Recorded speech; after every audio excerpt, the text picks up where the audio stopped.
right, everybody, let's turn to our prayer before study on page 79, the last page for our last class before Christmas break.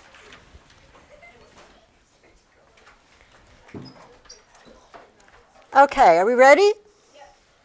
Christ, my Lord, the giver of light and wisdom, who opened the eyes of the blind man and transformed the fishermen into wise heralds and teachers of the gospel through the coming of the Holy Spirit, shine also in my mind the light of the grace of the Holy Spirit. Grant me discernment, understanding, and wisdom in learning. Enable me to complete my assignments and to abound in every good work, for to you I give honor and glory. Amen.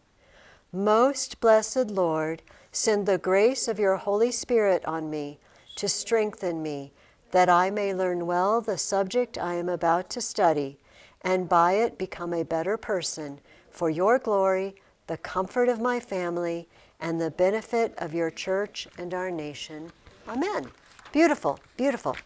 I have some sentences to give back to you, and I believe you have some sentences for me, except not you, because you did yours last week. Let me find my page. How about if, first of all, I collect your sentences so we don't get, and then I'll give back.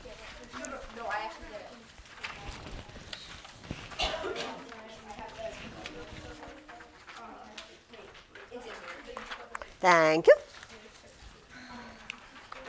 Here, I will go to this table. So just, there we go.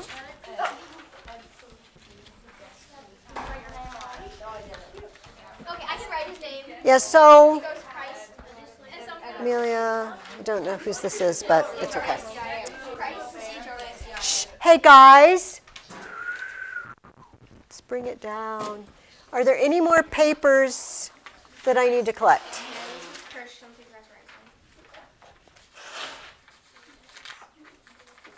Okay, I have papers for you.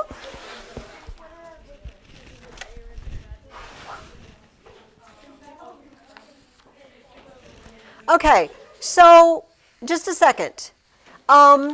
So two people emailed them to me, and one of them was Clara, who's not here yet, but I don't know who else it was because there's no name on it. And it involves squirrels and cashews. That's right. Guys, oh my goodness, we need to calm down just a little bit. Okay. I did a research that goes like that. Emma, very good. You got the idea exactly. You know what's going on there. Grace. We have Olivia. Oh, so I want to mention, hey guys, hey, I need you to stop talking. Thank you.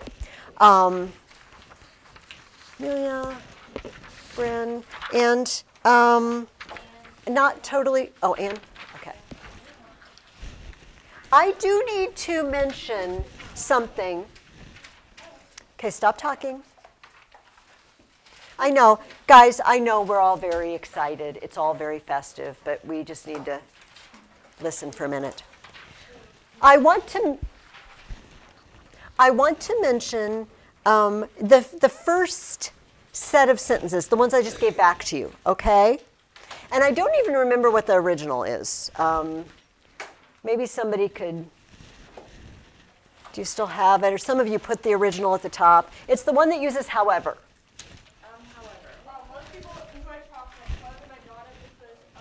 Okay, I'm not going to write that whole thing on the board, but some people prefer chocolate, semicolon, however, my daughter prefers other kinds of treats, all right? Now, some people, because you were trying to be creative, decided not to use however, but to use but. But you can't do that. But is a conjunction, so but just takes a comma, and it joins two sentences. For example, dogs, cat, Okay, this is not a very good marker anymore. Oh, that's better. Okay, we're going to now just use theirs. Cats rule, but dogs drool. This is not, I don't actually feel this way, but it's just funny. Okay, so, shh. The important thing to notice is we have two sentences here. Cats rule, dogs drool, and we just use a comma and a but. However, when we use a however, we put a semicolon and a however and a comma. That's how a however is used. However can't be used with just a comma, and but cannot be used with a semicolon. And I did not make this rule, so do not be angry with me. And this is why I chose this sentence, to accustom you to that construction. Not everybody did this, okay, but a few papers, and I get it. You just didn't want to be repetitive. Okay, I want to switch it up a little bit. And however and but do kind of mean the same thing, don't they? I mean, they're contrasting two things. But we can't actually do it that way. I feel like, but did I write on anybody's papers, ask me? I felt like there was something else. Why didn't you ask me about the semicolon thing? Maybe when I was looking, I just used a comma. Oh, did you just use a comma? I might not have noticed. I didn't know that was a necessary thing. I'm so sorry. Oh, no, that's fine. You know what? I thought you did it. Yeah, I'm so sorry. Oh, no, you're fine. You're fine. This is why it's a learning thing. Well, if I didn't write on anybody's papers, please ask me about such and such. We will move on. I will be glad to read the ones you gave me today, and no writing over break. No writing. No. Unless you just want to, which, you know what? Hey, if you write it, I will read it. Guys. Christian, please stop talking. But I am going to ask you to do a little bit of reading over break, but not very much. Just out of the history book. We're not starting a new book or anything, okay? So just a little bit, just to kind of keep your hand in it a little bit, but not much. Yes, Luke. Are there like a secondary book? No, not over break. So it'll be easy. Let's take a look at what we read for today. I had you read two different sections for today. The first section was on the notable Greek personages, we will say. But the first question I asked you was, what do we mean by the Hellenistic age? What do we mean by Hellenistic times, Luke? The age when before I don't know. That's okay. The time when Alexander took the world before the Romans. Yes. The time between Alexander the Great and the Romans. Was it also kind of the age of growth? It was an age of growth. I mean, certainly, Greek influence got very, very big. Do you remember last week? How far did Alexander the Great go? Do you remember? Yeah, he went all the way to India. What is now India? Now, did they keep all of that? No. Because as soon as the armies go away, the people living there say, I'm not going to listen to you anymore, and they just do whatever they want. But they did keep a lot of it. So all of the area that today is Turkey and the Middle East and Egypt, and even like Iraq and Iran and these areas, they were all suddenly Greek. It's not that they didn't speak their own languages too, right? But they had education in Greek. They had Greek statues and temples, and they were worshiping Greek gods. And this Greekness, we'll call it Greekness, Greekity, spread through all the world. And so they called themselves, the Greeks called their land Hellas. Hellas is the name of Greece for them. And they call themselves Hellenes. So Hellenistic means the Greeks. So one way this matters to us is when Jesus came and the church started, and they decided, certain people decided they would like to write down accounts of Jesus' life. 3 of them, anyway, as far as we know, Matthew started out in Hebrew, perhaps, but 3 of them were written in Greek because their audience was all Greek speaking. And when Paul was on his missionary travels and he wrote letters to these people in all these churches in Turkey and everything, he wrote them in Greek because this was what everyone spoke in that part of the world. And then when the Romans came, which is kind of what we'll talk about the whole next semester, when the Romans came, they brought Latin, but people didn't stop being educated in Greek. Most people knew both for a good long time. So that's the Hellenistic world. And I said, you know, the ideas of Plato and Aristotle, they spread around. Art, too. And I brought this in. This is our kind of our last day in Greece. This is one of the most stunning, I'm just going to walk around with it here. This is a statue. It's a winged Victory. She's lost her head, obviously, in arms because of age. But it's Victory. It's Nike. Uh-huh. But here's what I want you to just look at. Look at her clothes. It's made of stone. This is like the Pieta, or, I mean, the beautiful statues by Michelangelo. But this is 1,500 years earlier. Do you know that the level of art that they achieved was astounding, and they brought it in all those places that Alexander conquered. Yes, sir. Do we know who it was made by? I don't know. It's called the Victory of Samothrace because it was found on the island of Samothrace, which is kind of up on the northern Aegean. But it's just an amazing, amazing statue. And so all of the people, look at the clothes. I mean, it looks so like you could move it. So detailed. But and the feather. But it's all stone. I marvel at this sort of thing because I have no skills in that area. So the Greeks kind of took over the world in more than one way. They took over militarily, and they put governors in various places, but they also took over, we would say, culturally, right? With language and literature and art. And so on your sheet here, I asked you about several people, famous Greeks that were talked about in the book. And some of these guys we've already talked about this year. So the first one was Herodotus. What is Herodotus's claim to fame? What did he do?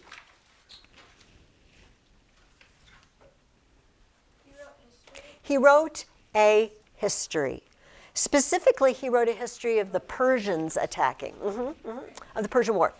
And guys, it was the first time ever that we know of that somebody sat down and said, you know what? I'm going to do research and talk to people, and I'm going to write the story of this thing that happened. We think that's normal. Excuse me. Oh my goodness. There may be a third one. Okay, I'm good. Historia means an inquiry. Like you inquire about something to see what's true. Like police are making inquiries about the robbery or whatever, you know. And so Herodotus made inquiries. He was the one who wrote about the merry-go-round of death, you know, that I read you. It was that book. And he is our best source for so much of the ancient world because he decided to tell us everything. Whether it was kind of weird or not. Did I read you guys about the flying serpents? Did we read the flying serpents part in Herodotus? He said he went to Egypt. And we have no reason to believe he didn't go to Egypt and, you know, and talk to the priests there. But he said they took him out in the desert to a place where there were a bunch of skeletons of flying snakes. They did. And the people in Egypt said, well, here's the thing. They invade, they come across the desert, and they come here, and the ibises, which are Egyptian birds, kind of like shore birds with very long beaks, they eat them. They kill them here, and they keep them from coming in further into Egypt, and they pile, and the bodies just pile here after they've eaten them. And we have no idea what he's talking about. Flying, nobody knows. So unfortunately today, people say, oh, that Herodotus, he was full of malarkey because he said all this stuff that wasn't true. I don't know. I didn't go. He said he went. Maybe I should believe the guy that went? I don't know. He did also say there were some ants that were like big as dogs and built big mounds, but maybe they were like some sort of prairie dog thing. I don't know. Anyway, he told us some odd stories, but he told us a lot about the Persian invasion. How about Thucydides? He is sort of similar to Herodotus. What did Thucydides do? Yeah, Emma. He wrote the history of the Peloponnesian War. He wrote the history of the Peloponnesian War. Thucydides was very different than Herodotus, though. He was very straight up, like just the facts. I'm not telling you a bunch of stuff that I might have heard. I'm just telling you the deal. And he kind of had a spin. Like Herodotus is just, this is what happened. Thucydides is, this is what happened, and I'm going to tell you why. And I'm going to tell you why it was a good thing or a bad thing. Yeah, Christian, what were you going to say? Oh, he was banished from Athens. And he was banished from Athens for not getting to a certain city in time with his ship. He was a general, and he didn't save the city, and so they banished him, which gave him some free time so he could write his history, which is awesome. Plutarch, what's his claim to fame? He wrote tons of biographies that were super duper popular. In fact, do you remember I read to you about Alexander's party parade? Yeah. They were coming home from on their platform and drinking and partying. That was from Plutarch. That was Plutarch's Life of Alexander. Plutarch wrote a series of biographies called the Lives, Plutarch's Lives. And what he did is often he picked a famous Greek and then a famous Roman, and he compared them. So he wrote the story of the life of this Greek guy, and then the story of the life of this Roman guy, and then he wrote a little chapter saying, this is how they're alike, this is how they're different. And this was, people have been reading these for 2,000 years because they're very morally encouraging, right? They tell you, this is what they did that was good, and this is why it was good. This is what they did that was bad, don't do that. Okay, how about Aeschylus and Sophocles? They were actually both known for the same thing. Aeschylus and Sophocles. They wrote plays. They wrote plays. They were dramatists. They were dramatists. So they wrote plays, famous plays for the yearly festival of Dionysus, where they would perform these plays and somebody would get an award for the best play of the year. And we don't have very many of these plays anymore. I told you, we talked about plays a little bit. Apparently the ones that they picked for school kids to learn, have you ever had a book, like probably sometime you've had a textbook, it's got like snippets of various pieces of literature or whatever, it's called an anthology. They put some of the plays into anthologies for students, and those got saved. The rest of them are gone. So Aeschylus probably wrote dozens and dozens and dozens of plays. We have for him maybe less than 10. We have fewer than 35 plays, dramas. We have some comedies, but the tragedies, we don't have very many of all those years. And Archimedes. Have y'all heard of Archimedes before? What's his claim to fame? He was a math man. Not Mothman, math man. He was a scientist, an inventor. And so I brought this, for some reason that won't stand up. There we go. This Usborne book, it has a page on Greek science and learning. We didn't really talk much about this. And guys, one of my irritants, so don't ever do it, One of my irritants is people who think that we are so much smarter than people of the past. We're not. We're not. A couple of famous thinkers, it's obvious, sometimes attributed to one or another, but one guy said, if we see farther than the people of the past, it's because we stand on the shoulders of giants. And he doesn't mean that literally, right? It means if we know more, it's because we stand on the work that people before us did, right? And so, for example, some of you were in my class last year and we read about the Middle Ages, and she said, you know, people thought the earth was flat. No, they didn't. The Greeks proved the earth was round. And in fact, they calculated the size of the earth very, very close to what it actually is. They were very, very good at what they did. All geometry for centuries was based on a Greek guy named Euclid. He basically compiled and invented, not exactly, Pythagoras and Euclid sort of invented geometry. I just wanted to read a couple of these things that notable Greek scientists discovered or did. It says, the astronomer Aristarchus deduced that the earth revolved on its axis and then it moved around the sun. Now, not everybody believed him, but even back in ancient times, somebody said, you know what, I'm pretty sure the earth spins like this and it's going around the sun. The sun isn't going around it. Thales of Miletus was able to calculate the height of one of the pyramids by measuring its shadow. And you're like, what? So it's very cool. It's very cool. So if you have something tall, tree or whatever, you know, and you would like to figure out how tall it is, but you don't want to climb it, and you don't have a tape measure that's long enough. You don't have a tape measure the size of the pyramids. Here's what you can do. If you measure the distance away from it, you can find the other sides, because you might know, you guys might realize that you have a triangle. And we can use triangles to calculate a side. I'm not sure how they would know this side. You'd have to know two sides. But you might know that if this is side A, and this is side B, and this is side C, there's a relationship Pythagoras came up with. He figured out that if you take whatever this length of this side is and square it, and you add it to this length, it equals this length squared, always, in a right triangle, a triangle with a square corner.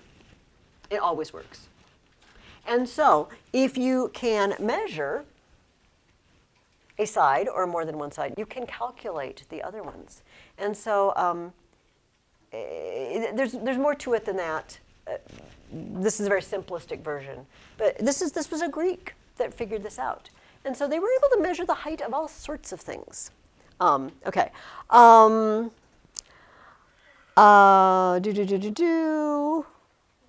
Greek scholars such as Pythagoras, Euclid, and Archimedes worked out many basic rules of mathematics.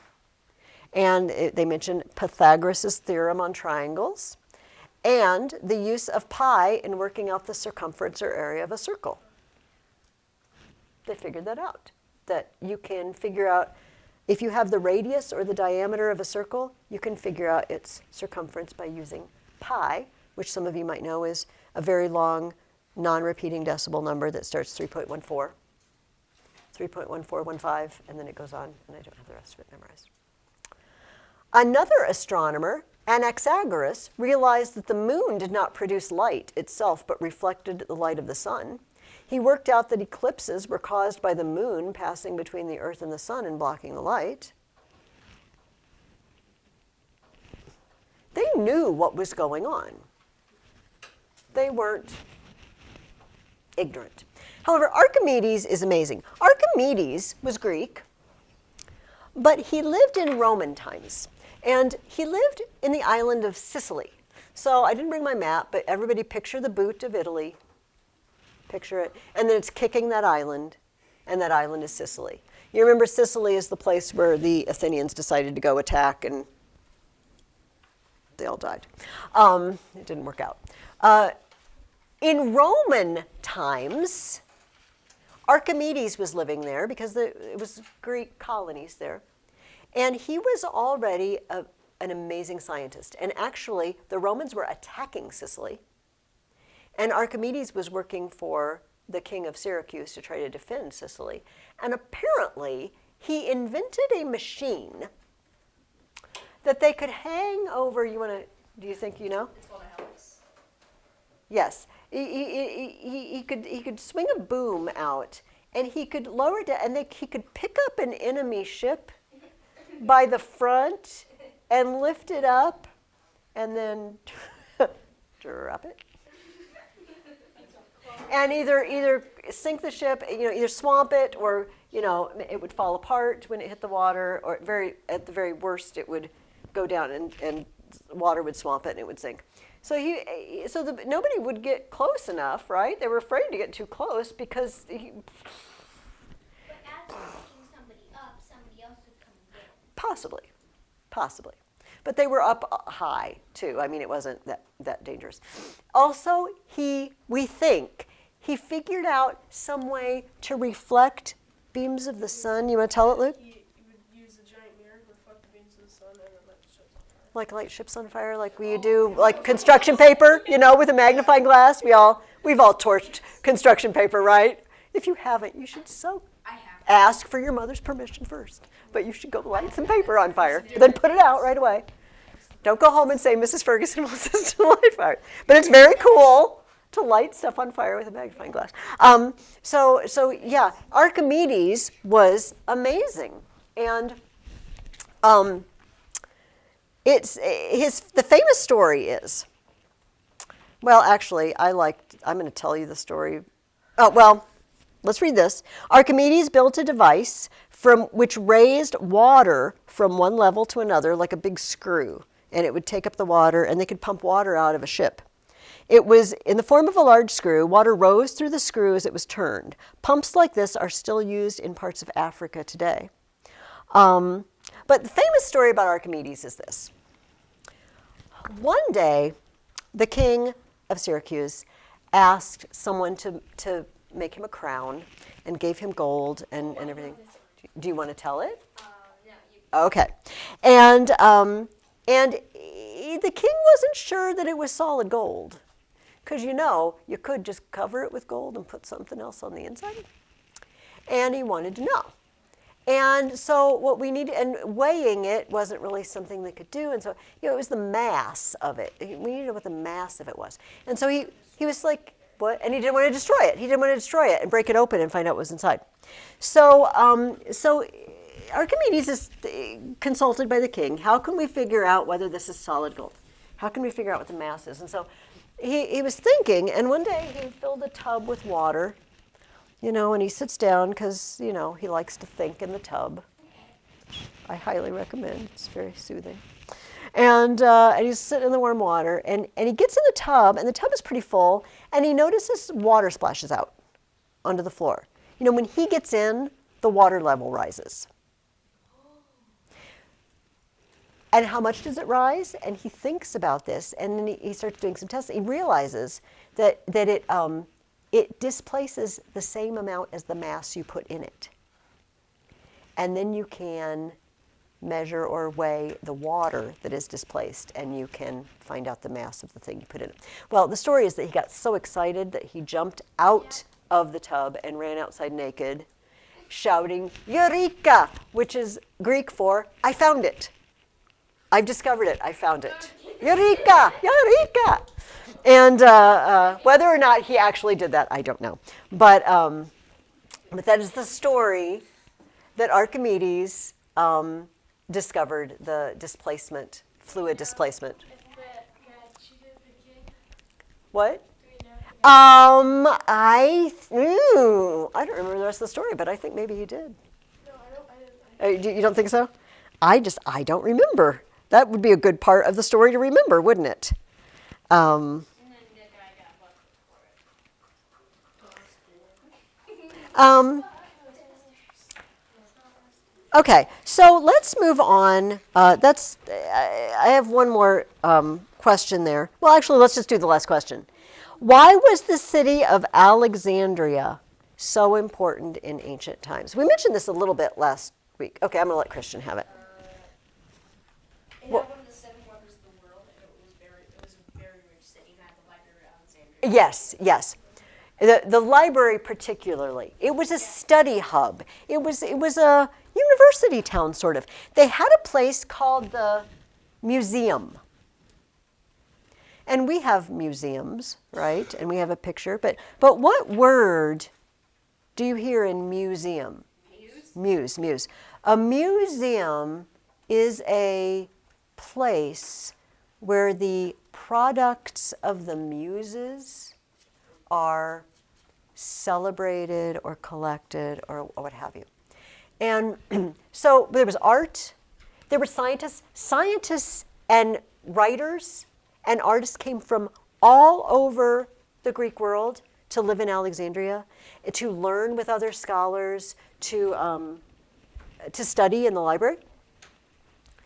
And the story, this is an interesting story for Christians too, something about this library that Dorothy Mills mentions. One of the rulers of Egypt, Ptolemy Philadelphus, remember these guys were all Greek now. They're all Ptolemies. It's a Greek name. Why? Because they're the heirs of Alexander the Great, and they're running Egypt now. And he wanted to fully stock that library. He wanted every document he could get his hands on for there to be a copy of it in his library for scholars. And so he heard about a document in Judea, in Israel, the Old Testament. And they did not have a copy of the Old Testament, and he felt like that was something that belonged in the library. So the story goes like this. He invited, it was actually 72, but they talk about the 70, 72 scholars, Hebrew scholars, and they came to Alexandria, and he said, okay, I know this is sacred to you, this book, and so I believe your God will help you, but I'm going to do kind of a little test too. We're going to separate each of you. You're all going to work alone. Every single one of you is going to work alone and translate your scriptures into Greek. And the story is that when they got done and compared them, they were all exactly the same. Word for word, mark for mark. And so that they believed that God guided the process for them. This translation today is called the Septuagint. Sometimes if you look in your Bible, if you have a study Bible, it'll say from the Septuagint, or, this part is present in the Septuagint, or it differs in the Septuagint, or whatever. The Septua part means the 70. Well, the whole thing, actually, Septuaginta, means 70. It's the 70 scholars who translated this, and so that there was a copy of it in the Library of Alexandria. And later, the early church used the Septuagint. It was the translation of the Bible that was used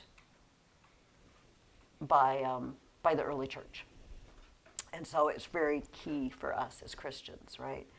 Later on, they found other manuscripts. The Masoretic text is Hebrew, and they've done some translation from that. But there are branches of Christianity that really, really highly revere the Septuagint. Anyway, so that was in the library. All these scholars came and worked together. And until Roman times, when, as I mentioned last week, I think, that the library caught on fire, unfortunately. Christian mentioned the Pharos Lighthouse as well, one of the 7 wonders of the ancient world. What else do we want to talk about?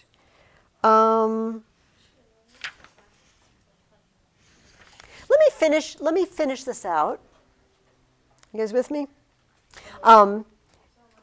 It is said that on his deathbed, Alexander bequeathed his empire to the strongest. But there was no one general able enough or strong enough to succeed him. And for about 50 years after his death, his empire was torn by strife and bloodshed. We talked about this last week, right? They just fought over it till they finally divided it up. Greece, though, was not ready to let go. They'd been conquered by Macedon. It says, but in 281 BC, when the independence of Greece was threatened, one of these old leagues was revived, the Achaean League. It lasted for nearly a century. All the Greek states banded together, but like true Greeks, they kept fighting with each other eventually. And finally, one group called in the Romans to help them against another group. And the Romans ended up staying. In 146 BC, Corinth, the city of Corinth was taken by the Romans. It's like, you are now belong to us. Greece now belongs to us. You guys will not stop fighting. We're going to put a stop to it. And that takes us into the Roman era. That is the official end of the Hellenistic era. But the people there still kept speaking Greek. Like I said, the early church was writing in Greek and corresponding in Greek. So next semester, we are going to talk about Rome. We're going to move into Rome. And so over break, I would like you to read out of the Dorothy Mills book, but not this book. It's the book of the ancient Romans, all right? And we are reading chapters 1 through 3. We shouldn't really, you're just starting at the beginning with chapter 1, so it shouldn't matter what that is called in your book, because just start with chapter 1 and read 1, 2, and 3. You don't have any questions to answer over break. Well, I mean, you have the questions in the reading guide, but I mean, I don't have extra things for you to do. No writing, no extra book that we're starting or anything. Just that. That's it. And then you're good for January. All right, are there any questions? Okay. Let's talk about our Socrates book a little bit. And his conversation with Pop Psyche. Pop Psyche wants him to get in touch with his feelings, right? This is a very modern idea that, you know what, the reason you get angry or the reason you think something is wrong, it's because it's some sort of emotional distress in you, and you need to dig into your emotions. And so that's what he wants to do with Socrates. Like, Socrates, we need to uncover your emotions. And what's the problem with uncovering Socrates' emotions? Does Socrates seem to have a lot of emotions? No. See, that's the problem. He says, well, we could do that, I guess, but I didn't really think we were talking about emotion. We're talking about a logical, rational issue, which is, are unborn babies human beings? Because, you know, this is where the argument always circles around to. It's like, if they are, then it's very, very hard to escape the idea that this is murder. But if they're not, then I guess it's not. So it all hinges on that. So I just want to bring out a couple of things that Socrates says in this book. If you have your book, I'm on page 131, but you don't have to follow. I'm going to read it. Pop Psyche says, I don't want to play this game anymore, kind of near the top of 131. Socrates says, it's no game, Pop, but an inquiry into how we should live. Can you think of a more serious business than that? Psyche says, anything you say, Socrates. He says, no, it is not I who say we must inquire, but the common master. Pop says, yes, I'm quite familiar with your personification of your own thinking process. Please don't be insulted, but friends are honest with each other. And I feel this is unworthy of you, my friend. I should think you would have stopped talking to imaginary friends when you stopped being a child. Socrates says, the common master is no more mine than the light of the sun and no more imaginary. If you do not accept his light, we cannot talk together, you and I, but only grope apart and feel around in each other's darkness. And he says, you will not share the light in which I live. And Pop says, do you mean the light of reason? What does he mean? What is the common master that he keeps talking about? We must follow the common master. What does he mean? What master does Socrates have? Is he a slave? No. So what's, and he says it's common. It's the master of all of us. I have to follow the common master. What is it? Logic. Reason. You know, if I decide that it's 90 degrees outside today, and I just feel like I would like it to be. I don't know if I want it to be 90, but warm would be nice. Yeah, that's better. You know, and I just decide to put on my swimsuit and go run around outside. I mean, the master logic and reason's going to clamp down on me pretty fast, isn't it? I'm going to be freezing out there. Maybe not so bad today, but last week, in that freezing rain on Saturday, not so good. Not so good. Like we are subject to the laws of reason. For example, I can't say, I'll use Emma's card here. This is red. This is not red. Are those both true? This is law number 1 of logic. The same thing and its opposite can't be true at the same time. It is day, it is night. Can they both be true? It doesn't work that way. You can't have it that way. Yes. See, well, again, and then we have problems like this. If I say, this is blue, this is pink, this is green, this is purple, it sounds like I just, contradicted myself, but the rule is the same thing at the same time. So we all know I'm talking about this part is blue, and this part is pink, and this part is green. But I can't say the whole thing is blue, and at the same time the whole thing is pink. I can talk about parts, though. That's okay, that works. So Socrates says this is the master, and he says it's like the sun. It just shines on things, and it shows us what's there. But if you shut your eyes, you won't see what's there.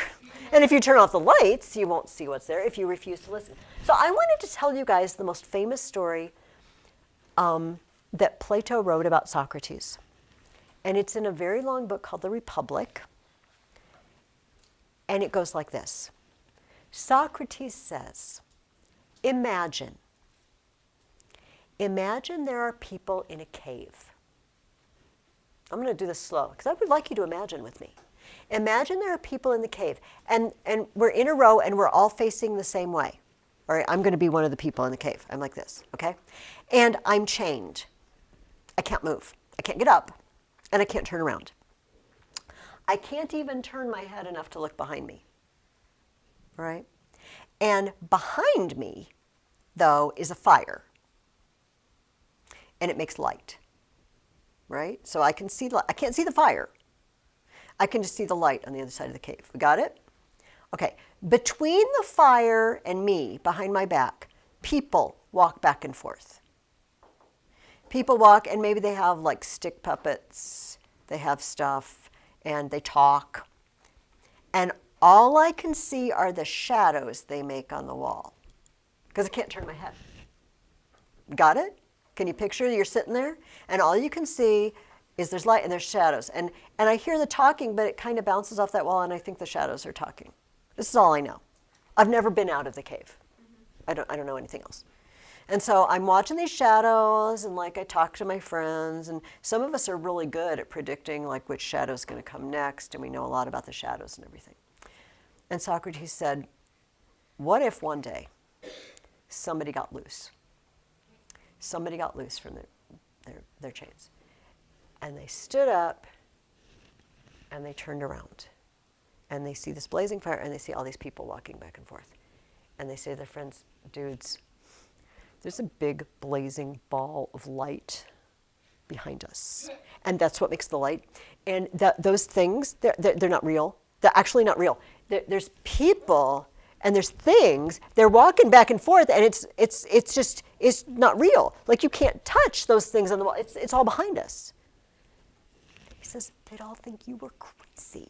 Like, I don't know what's wrong with you, but that is so not true. Okay, so this poor guy who's gotten loose, he sees the truth, but he's not done because he's still in a cave, right? He doesn't want to live in a cave forever. So he finds the exit, and he goes out into the sun. Okay, a way bigger blazing ball of fire than the fire that was behind him. And of course, he can't see at first. You know, you come out of a movie theater. For some reason, that's always my go-to. Because like, if you see a movie in the middle of the day, you're like in a theater, and it kind of freaks you out because it's all dark, and then you come out and it's like, wait, it's still light out? And you come out, and if the sun's bright, it's like, I cannot see. And so this guy comes out, and he's like, oh, man, I can't see. And then his eyes start to adjust, and like, ew, trees and birds and people. The people in the cave, they were just having stick puppets of dogs and birds and whatever, and it made shows. Like, no, they really exist out in the world. So he goes back down into the cave. He's like, okay, guys, this is amazing. If you leave the cave, see, those things aren't real. And actually the things behind you aren't real either. But if you go outside, like, there's real sun and there's real birds and everything.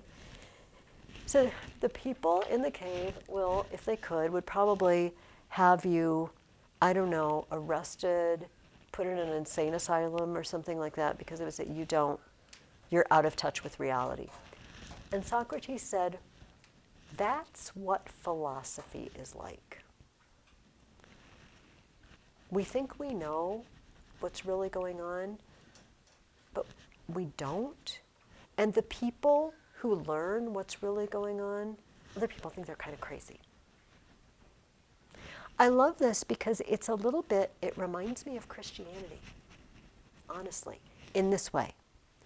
There are some of us who know God came to earth. God melded himself with humanity in the incarnation to raise us up. And for most people, that sounds crazy to a lot of people. Like, you're nuts. We actually, as Christians, we know the reality. And the world's like, no, you're delusional. What kind of fairy tale are you listening to? They're like the people in the cave. And we feel sorry for the people in the cave, right? They don't know any better. But sometimes when you try to tell them, they don't listen, right? And so Socrates said the people who learn the truth, they go back and they try to warn the others. They just don't listen. He said, sometimes they even kill you. Which is very poignant because, of course, they killed Socrates and they killed Jesus. So this is an amazing story. It's called the Analogy of the Cave. And so Socrates in this book, he says, that this light, we've got to follow the light. We've got to go where the truth is. We can't just stay in the cave and believe lies and shadows and fantasies. We've got to go out where it really is. But once we do, it's dangerous because people will think we're kind of wonky when we tell them what's really going on. They won't believe us. Just like Herod and Tarian and Pop Psych think he's a nutcase. And they're frustrated with him.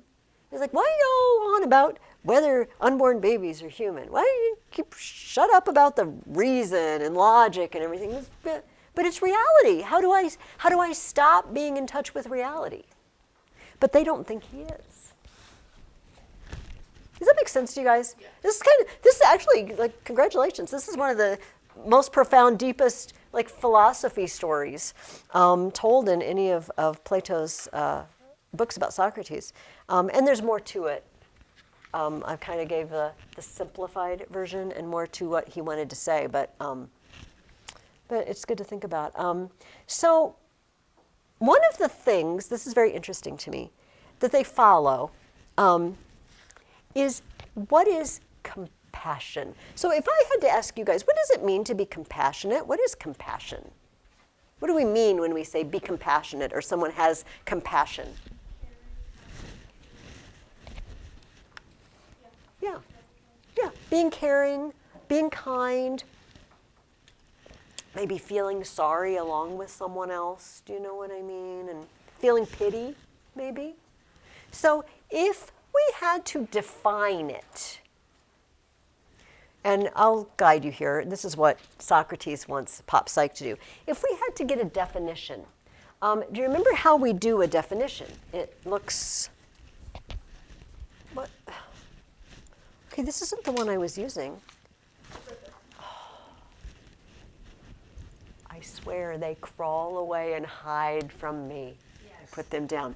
So if we want to define something, first of all, we find the group of things it's a part of, and then we find how it's different from all the rest of the things in the group, right? So if we want to define dog, we say, well, it's in the canine family, and it's been domesticated, or people keep them as pets, or something like that. Or a clock is a scientific instrument that tells you the time, right? That's how it's different from the other ones. So what group is compassion? What is compassion? It's a feeling. Yes, and this is what Pop Psych says. It is a feeling. And how is it different from other feelings? Yeah, go ahead, say it. I mean, the way you just said earlier, what Grace said, right? Yeah. It's the feeling of pity, you know, commiserating with someone who's suffering, right? It's that sort of feeling. And so,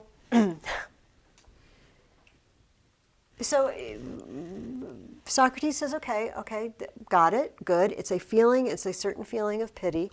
So Pop Psych goes on to say, Socrates asks him, this thing you keep speaking of, compassion, is it a virtue? What is a virtue?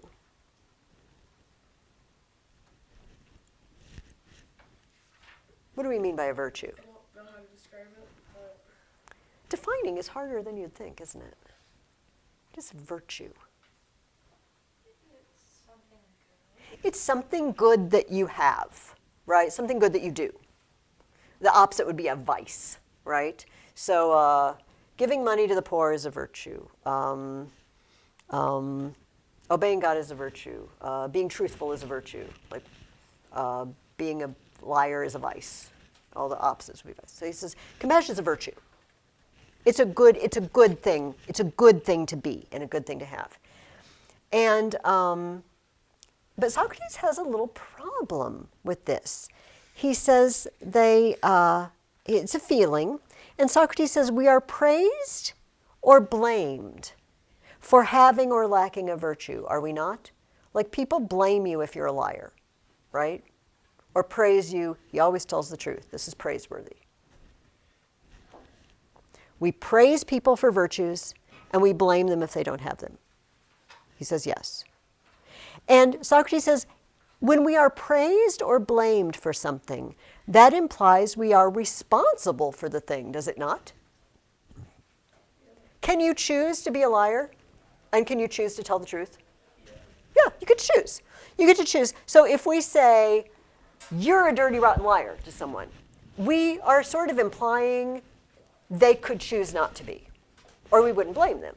Like nobody blames me for being short, as far as I know. If they did, it would not be very fair, because I can't help it. This is as high as they go. Yeah, you know, so if I'm not responsible for something, nobody blames me for it.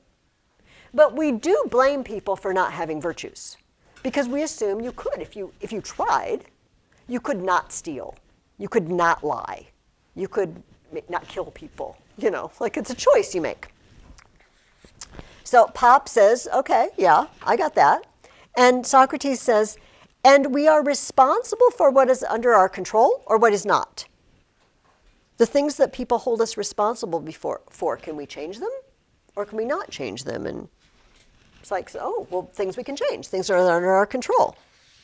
And Socrates says, are our deliberate choices under our control? Can we choose our choices? Like, yes. Socrates says, and are feelings under our control? And he says, what do you mean? Socrates says, can we, by a rational choice, turn on or turn off a feeling? Can you make yourself angry or make yourself maybe Christian can make yourself sad, or, I mean, actors can, but you know what I mean. In general, we don't operate that way. We just say, well, I'm sad. We don't say, I've decided to get up and be sad today. And then I was like, okay, boom, I'm done being sad. Turn it off. Or I'm mopey, or I'm just really excited, or it just happens to you.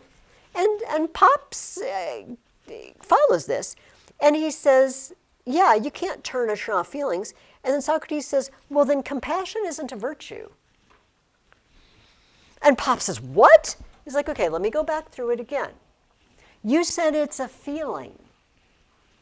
And you said feelings are not necessarily under our control. We can't turn on or turn off compassion at will. Therefore, it's not a virtue, because it's not something we can control. It's not something we can blame us for. Now, I don't know if Socrates is right, that compassion is not a virtue, but it shows us how Socrates' mind works, right? He's very careful about his definitions. And what would you argue back to Socrates if he said this? Well, compassion is not a virtue because it's a feeling that you can turn off and on. What might be an answer to that?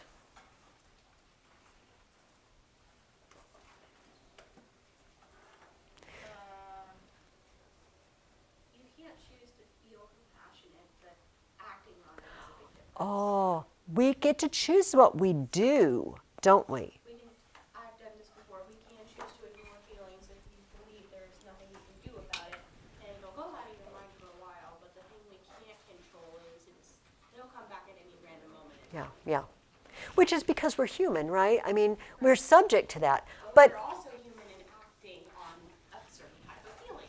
Like if you're sad, you can choose to do something that lifts your spirits. Yes. If you're, I don't know, if you're feeling bored, you can do something to help pass the time. Mm-hmm.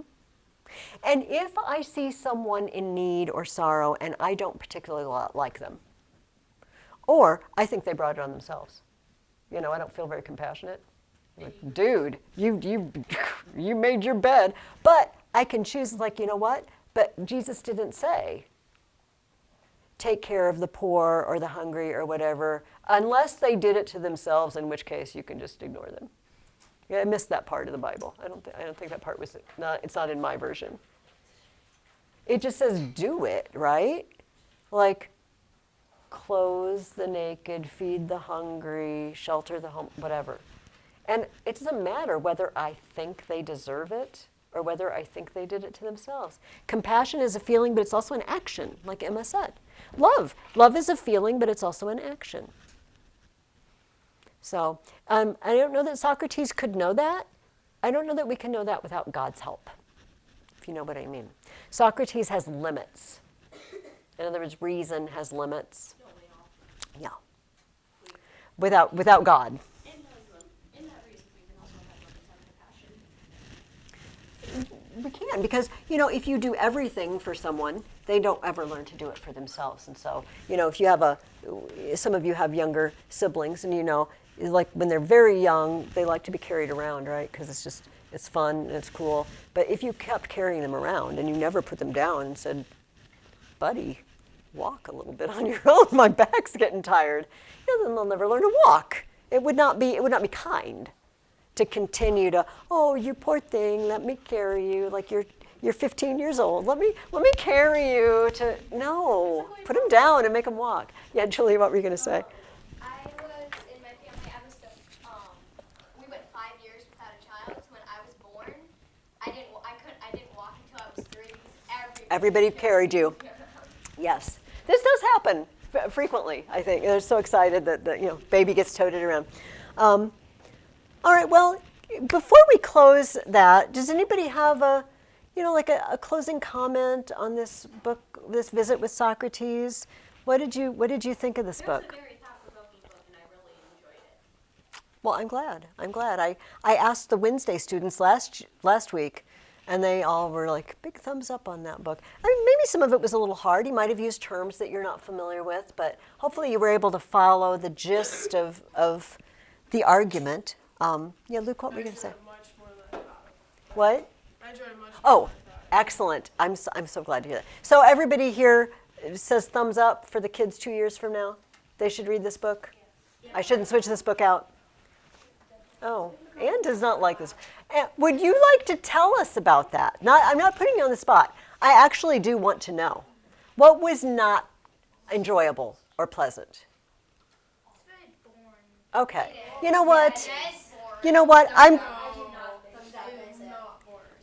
It was a little bit. Raise your hand if you Mom had to read it to Dan. I think the only You know what? It doesn't have a story, Yeah. a plot, and sometimes that makes it difficult. Go ahead, Emma. It has a plot, it just doesn't really do well with the beginning and end of the plot. It's at Yeah. different points. Yeah. Okay, well, You know what? Your feedback is valuable to us. No, I do want to know. But here's the other thing, and I think that it was expressed to me by someone else that the G.A. Henty book was not like the Cat of Bubastes wasn't like the most Wait, that was amazing, fun. exciting book. it was good at the end. And the thing is, was that a long different people like different things, right? But I do think this was a very good look at what Socrates was like. And I think it's a really important issue because this is the world you guys are growing up in. This is the argument of our time, right? Is abortion okay? And I feel like being armed with this is important. Go ahead, Emma. What were you going to say? Oh, sorry. Oh, no. Did you have No, something? it's fine. I wasn't saying anything. Oh, okay. All right. We actually have like 25 minutes. And so, here's what you have to do. Here's the deal. You have to be like not crazy. Okay, not crazy. But I brought a Mad Lib and I brought those English books. And we're going to do both. I didn't know if we could do both or not, but we are. Something I didn't mention earlier. Yes. About the paper you held up and you explaining that this is red and it's also not red. Yes. It is actually right both ways. Because when you're seeing a certain color, your eyes are actually seeing literally every single color but that color. Sightless. That's a very good point. That's very deep. Modern Gen Z people like to call it a loop. Okay. We're going to find a Christmas one. Oh, here we go. All right, hang on.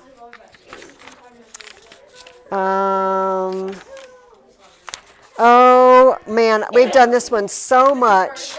Okay. Yes. Okay. Let me explain. Okay, you have to stop talking. I promise you it's going to be fun, but you got to stop talking for a minute. Are we ready to hear the instructions? Okay. So, what is going to happen is I'm going to go around the room and I'm going to ask you for a word. I'm going to ask you for a noun or an adjective or a verb, or it's going to be something specific. We never use this word for it. Oh, okay. And then I'm going to fill in the blank, but you don't know what I'm going to do with that word, but it's going to be part of a story. And then I'm going to read the story with your words. Unfortunately, I've used this particular one already 3 times. I should have colored. You know, it's fine. Okay, so it might take me a while to write these down because I'm squeezing it in because there's various versions of this one that have happened. But I'm just going to go around the room and you just have to give me a word, all right? Emma, I will start with you, and could you please give me a noun? A singular noun or plural? Or just a noun? Just a noun. It doesn't really matter apparently in this case. Top hat. Ooh, I like that. Okay, I'm going to put, it is a slightly different color. Okay. Olivia, a person in this room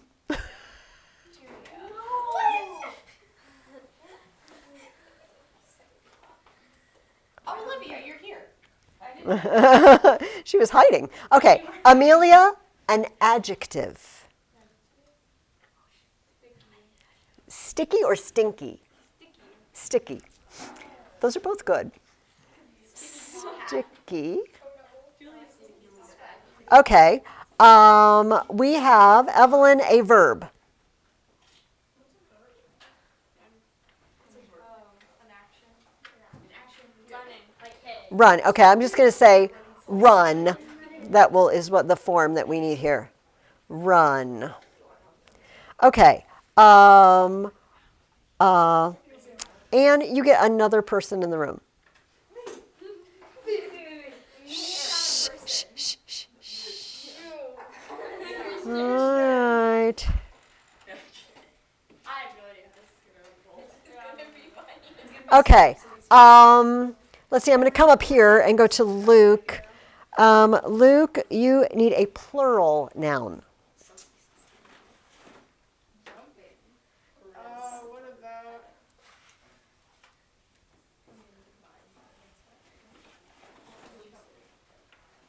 jumping? Okay, that's a verb. We need a noun and it needs to be plural. Plural is A person, place, or thing. a plural noun is More than one. person, place, or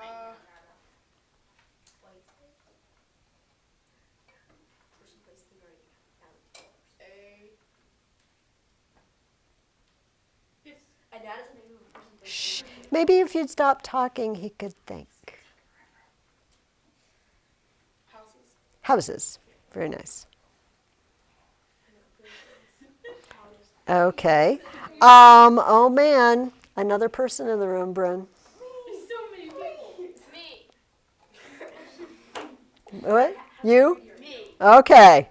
You know what? Fair. I'm going to have trouble reading this because it's okay. Preston, a plural type of food. Shh. Hey, are you Preston?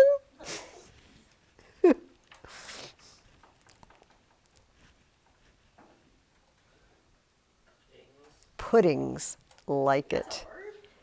It is. I actually make Christmas puddings. Okay, and Christian, you get another type of plural food. Congratulations. French fries.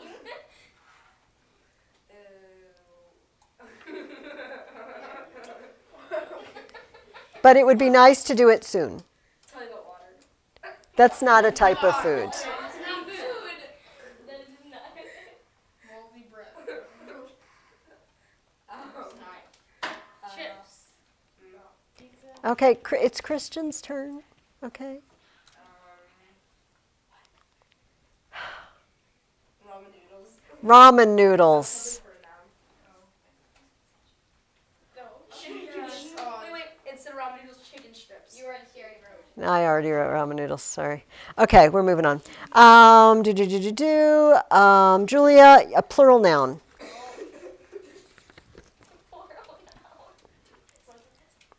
Grace, you're going to get an adjective, Grace.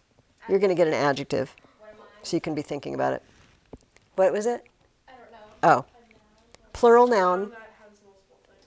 Like Plural noun.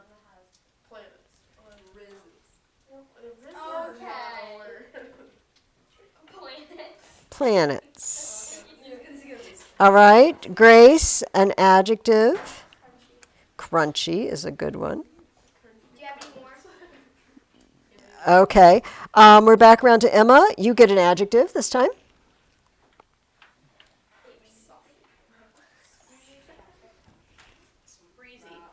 Breezy. Yeah, breezy. I like it. Breezy. Breezy. It has a breeze. Olivia. Shh. Hey guys, could you please stop talking? Olivia, a plural noun. Mailboxes. I've got to put a okay. Amelia, an adjective.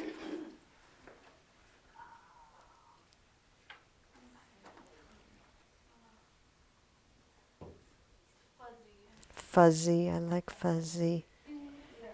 That's always turns out to be funny. Okay, then we have Evelyn. You get a noun. Sorry, it's not very exciting. Well, you could make it exciting. What is it? A globe. Globe.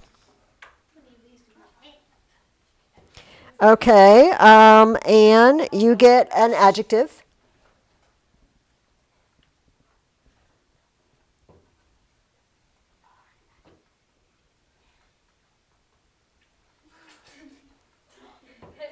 Harry, awesome. Okay, Luke, you get an adjective.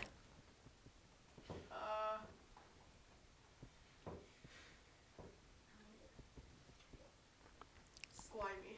Oh, yeah.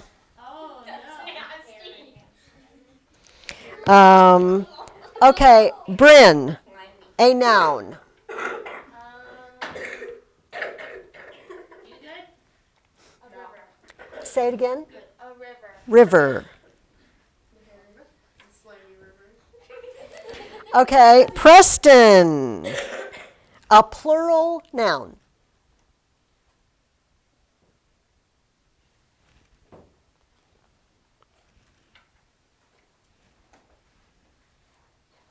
And by the way, while he's thinking, Christian, you're getting a noun, and Julie, you're getting an exclamation, like something somebody would shout. Okay, so back to Preston. Preston, a noun. Ornament. It says it could be plural, ornaments. I'll just do plural. Okay, Christian, your plural noun. Riz.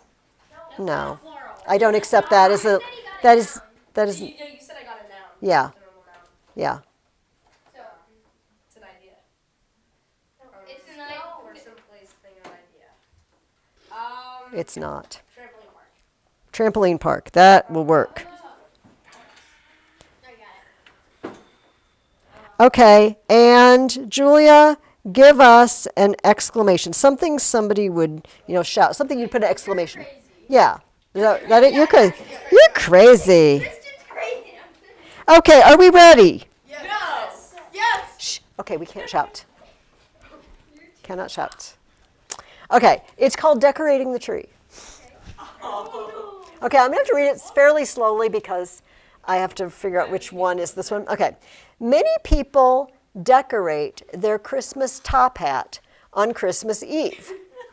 Last year, Julia had a sticky party and everyone helped run the tree. Christian brought tinsel and houses, and Bryn brought lots of fresh puddings and candy ramen noodles to put on the tree. The most important decoration, of course, is the string of colored electric planets. A few dozen crunchy lights make any tree look breezy. And most stores sell round, sparkly mailboxes and little fuzzy balls to hang on the branches. But the hardest decoration to pick is the one that goes right on top. Once that globe is up, you know that the hairy season has officially started. Of course, if you are too slimy to have a tree for Christmas, you can decorate your river or hang trampoline parks on your, I left one out, on your ornaments. And then the neighbors will say, you're crazy. Wow, okay. Welcome, you've had a Mad Lib now, those of you who are new to Mad Libs. Yes. Okay, here's the rule. You have to, it's hard. It's so hard, but we can't be crazy. Okay. Let's start with this one. So, last week, what did I do? I did the church bulletins and I did the dangling modifiers.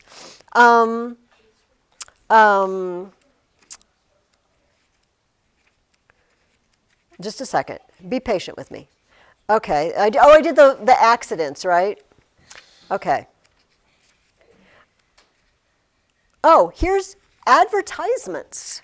These are actual like newspaper advertisements or advertisements that a store would put in the window, you know, a sign in the window. Okay. Here's what some of them are. I'm sorry. Dinner special. Turkey, $2.35. Chicken or beef, $2.25. Children, $2. It makes it, no, they just meant that children can eat for $2 and they didn't realize that it would sound like they were listing another entree. Now is your chance to have your ears pierced and get an extra pair to take home too. What? We do not tear your clothing with machinery. We do it carefully by hand. It's a cleaner. It makes it sound like they tear your clothing by hand. We don't tear your clothing with machinery. We do it by hand. What? I'm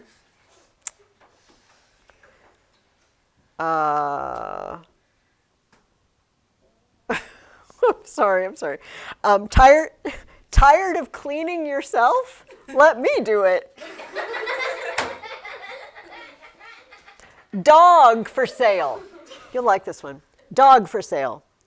Eats anything and is fond of children. If they put a button that would be so, that's hilarious. Sheer stockings. They mean like nylons. Sheer stockings. Designed for fancy dress, but so serviceable that lots of women wear nothing else. Okay, I'm tempted. Stock up and save. Limit 1. How can you stock up if you can only buy one? Wanted. Man to take care of cow that does not smoke or drink. That's just a cow. Illiterate? Write today for free help. Do you know what it means to be illiterate? You can't read or write. Illiterate? Write today for free help. You can't because you're illiterate. See ladies' blouses, 50% off.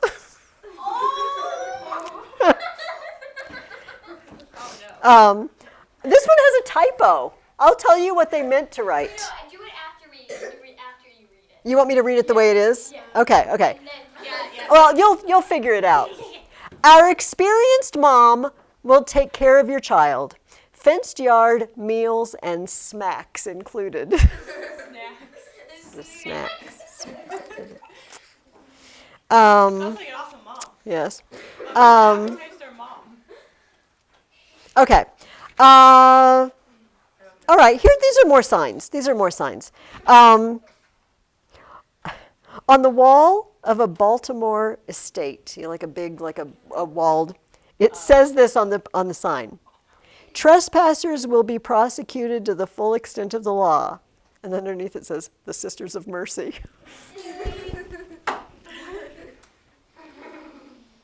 That is so funny. At restaurant, gas station. Eat here and get gas.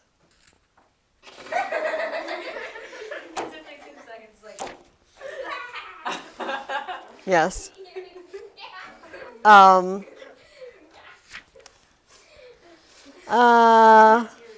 are right. On an Indiana shopping mall marquee, it said, archery tournament, ears pierced.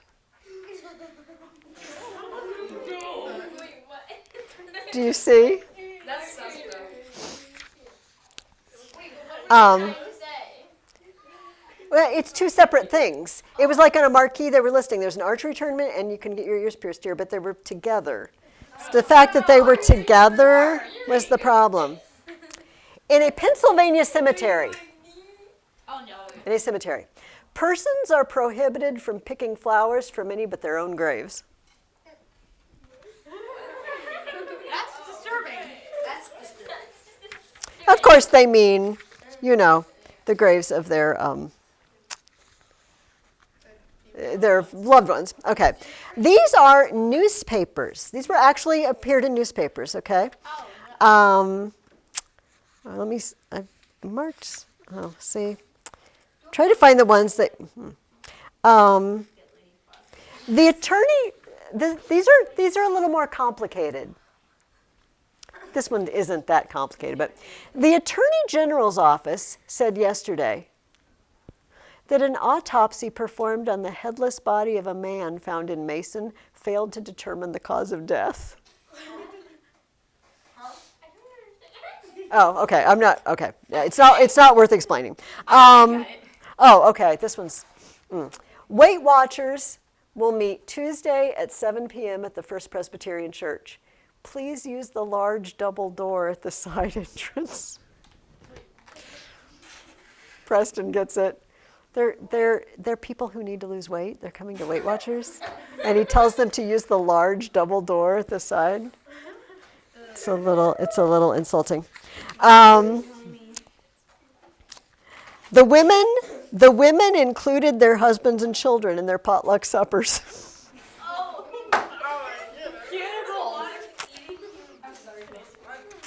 We're just gotta become cannibals today. Okay.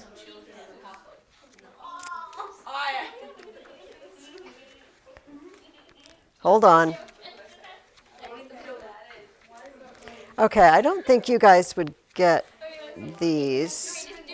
Okay, no, let's move on to this book. Okay. Do a funny one. Do the one. Well, I'm trying to do funny ones. These are school kids' papers. Oh, I see.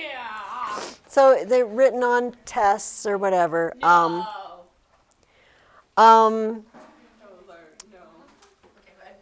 Just a second. Extinct birds lay very few eggs. Our new teacher told us all about fossils. Before she came to our class, I didn't know what a fossil looked like. I'm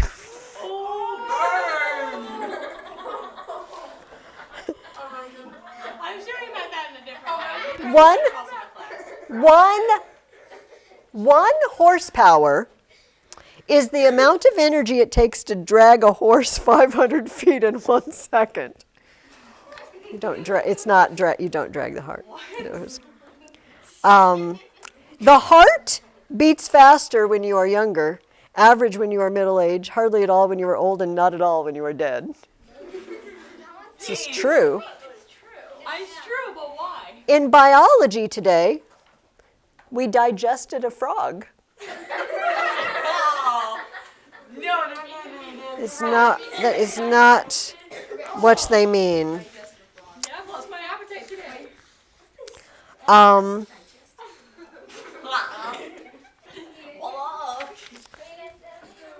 Okay, just a second. Now I can't get that in the tip of my head. Thanks, Mrs. Okay. Do the one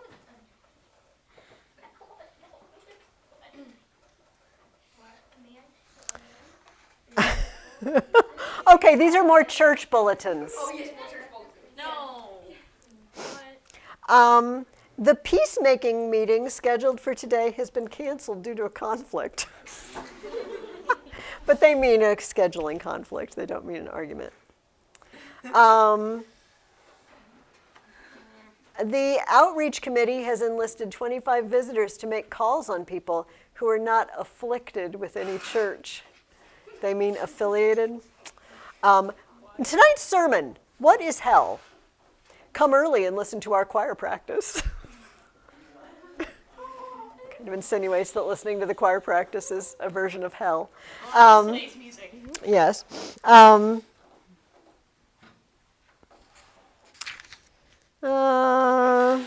you looking at me for? What did you say? Okay, Lot's wife, these are Sunday school answers. Lot's wife was a pillar of salt by day, but a ball of fire by night. Pillar of They, salt? they're thinking the pillar of cloud and the ball of fire that led the Israelites, but they got them confused, and so they said she was a pillar of salt by day and a pillar of fire by night. What? The brother of Jacob was called Seesaw. You were very close. Seesaw. Esau. How do you? The fifth commandment is to humor thy father and mother. That's terrible out of context. Um, Wait. Yeah. Yeah, it is. Okay, 14 minutes. Or the father and mother. okay, we only have a couple minutes. I will wrap up with a few of these. These are from courtrooms. Oh, wait a minute. Maybe I'll do,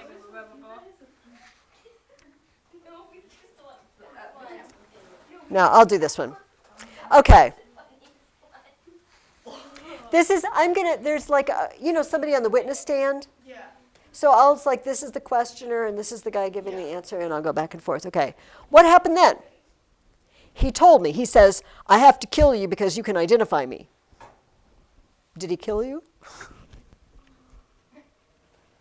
Wait, what? Wait, redo.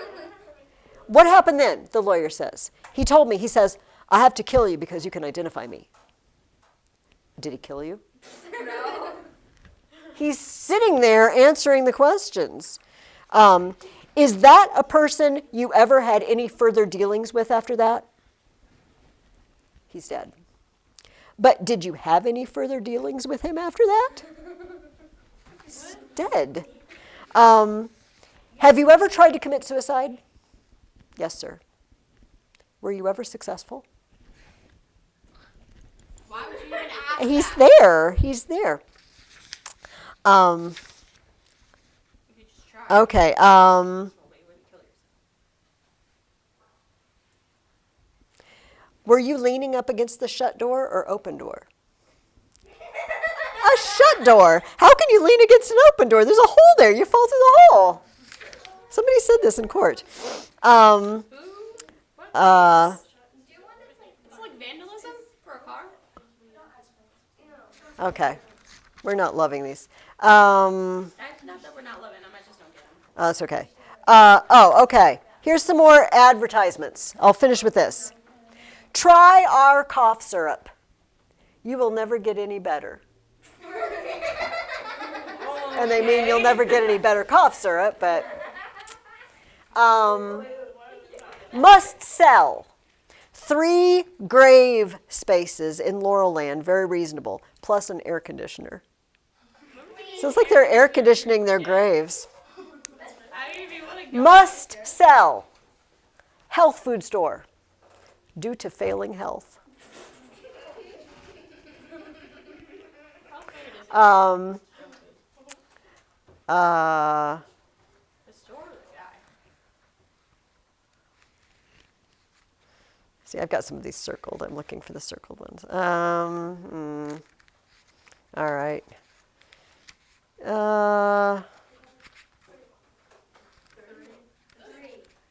Okay. I guess we're done. All right.